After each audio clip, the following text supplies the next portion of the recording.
Hello बच्चों, let's read the question. In a transistor और चार ऑप्शंस दिए हुए हैं जिसमें हमें डोपिंग या कंसंट्रेशन ऑफ इम्प्योरिटी के बारे में पूछा हुआ है। तो पहले अगर हम ट्रांजिस्टर को समझें तो किसी भी ट्रांजिस्टर में तीन टर्मिनल्स होते हैं। अगर मैं ट्रांजिस्टर आपको बनाकर दिखाऊं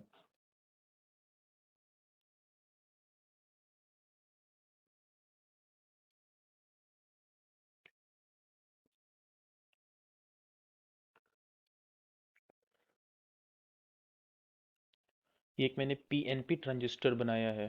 पी साइड एन और ये पी, और ये इसके तीन टर्मिनल्स हैं। एक टर्मिनल को हम एमीटर कहते हैं, दूसरे टर्मिनल को हम बेस कहते हैं और तीसरे टर्मिनल को हम कलेक्टर कहते हैं। अगर नॉर्मली इनकी बात करी जाए तो एमीटर जो सबसे लेफ्ट वाला पार्ट होता है उसको कहते हैं, मिडिल पार्ट बेस होता है और सबसे राइट वाला जो पार्ट होता है वो कलेक्टर होता है।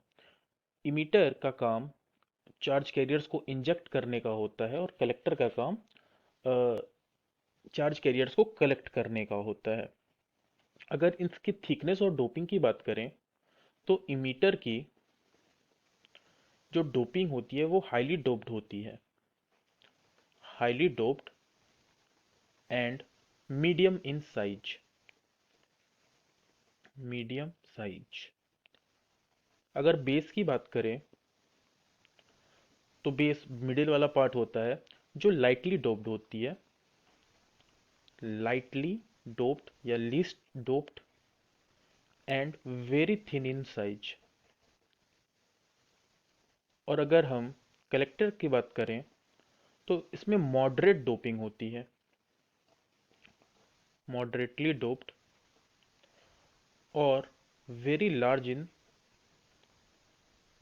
Size.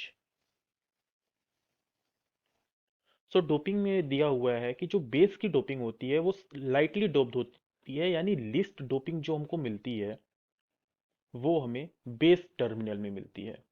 So from here option C is the base has the least concentration of impurity.